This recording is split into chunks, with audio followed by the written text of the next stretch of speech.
When I speak to my German friends and they're speaking English, sometimes they say, oh, did you get a recipe from the doctor? And I just can't help but giggle. I think it's so funny.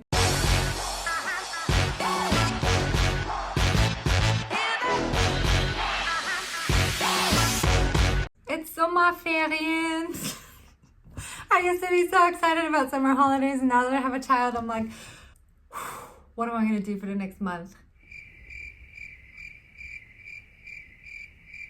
Anyway, if you don't know who I am, my name is Jenna. I am a Canadian who has been living here in Germany since 2014, and I share all of my expat stories, my culture shocks, things that I've learned about living here in Germany over on this channel. If you're looking for more specific support about relocating over to Germany, then you can go check out www.lifeingermany.com. I've seen so many videos where Germans create a video and then they say that these are the words that English speakers still constantly say wrong in Germany. And I recently just published a video on 7 words that I still can't pronounce after living 7 years in Germany, and I try all the time to properly pronounce them, and it just does not happen. So I thought it would be fun to look on the other side of things and see what words in English or what sentences in English do I find that Germans constantly say incorrectly. Don't get me wrong, I am not judging you. Trust me, my German is nowhere where I would like it to be. But I just thought it would be fun to do this video because there are so many Germans whenever I make a mistake and they're like, oh my God, you're so cute. But when Germans make a mistake in English, I realize I think the same thing. Because anytime someone makes one of these mistakes that I'm going to mention, I don't judge them. I'm not like, oh my God, how stupid. Why would they make that mistake? I think, I just love it. It's so cute. And now sometimes I find myself making that same mistake because I'm so used to the people around me, to the Germans around me, making these very, very common mistakes. So here they are. If you are German, I would love to know how many of these have you actually butchered before? Or were there any that you looked at and were like, who makes that mistake? We all make mistakes, guys. There's nothing wrong with it. I just thought this would be a fun video to put together. And of course, if there's more you can think of, then let me know in the comment section below. So, number 1, I have to say it's definitely the most popular one to confuse. And that is when I say, oh, I lent something to somebody. Many Germans tend to say, oh, I borrowed that to her, instead of saying I lent it to her. So to lend something to someone is the same thing as they are going to be borrowing it, but when you give it to them, then you're lending it to them and they are borrowing it, if that makes sense. Another one that might sound silly, but it is surprisingly a lot more common than I realized. Even one of my good friends here who speaks perfect English, like I'm talking better English than myself, makes this mistake, and that is with the word giraffe. It sounds so simple, but if you don't speak the English language as mother tongue, then sometimes you might read it wrong, like giraffe, or in German you say Giraffe. So there's a lot of ways to really mix this word up, and I don't know why, but I've heard this from more than just a few people when they say giraffe. And a common one, not just for kids, but for adults alike. I noticed that when we're talking about putting your shoes on or taking your shoes off, some people like to say, put your shoes off before we go inside, yeah? Like when they're speaking English to their child or talking about taking their own shoes off, perhaps. A lot of people I know say, oh, do we have to put our shoes off in this house? And I just think it's so cute. My mother-in-law is the culprit for this one, and that is to make sport.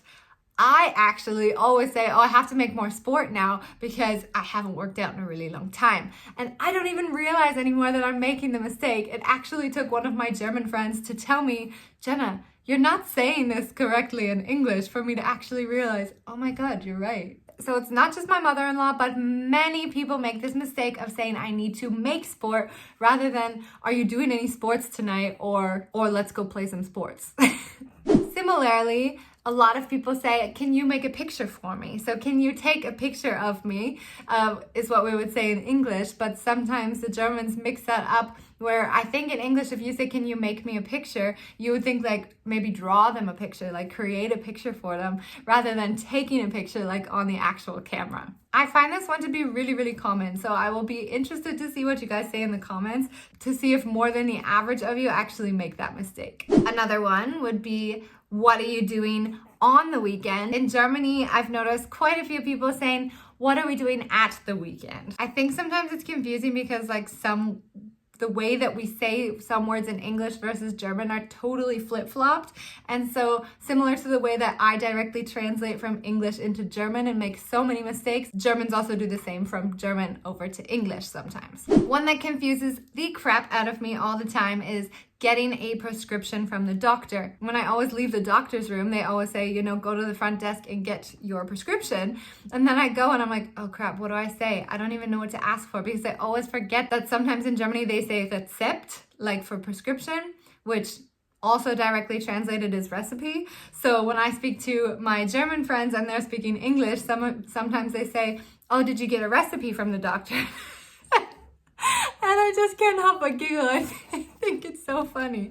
So it's prescription in English, but I never know what to say when I go to the doctor because I confuse my German and my English so often. So no judging again, guys. I just think that this is super interesting and very, very charming. And lastly, sometimes in German you can say like, oh, did you receive my letter? And you can say, oh yeah, ich hab das bekommen. So I became that, if that makes sense. So if you were saying that in English, it wouldn't make sense. But I notice a lot of people sometimes say, oh yeah, I became that, or I had become that package, rather than receiving. So become and receiving, it's kind of a little bit difficult, but I always found that one to be also super, super interesting. So maybe this video has also inspired you guys to think about some mistakes that you commonly make, or perhaps your friends make, or perhaps the other way around. What are common mistakes that we as English speakers often make when we come here to Germany? That's it for me. I'm off on vacation / watching my son over the summer holidays, but I'm sure we'll have lots of fun,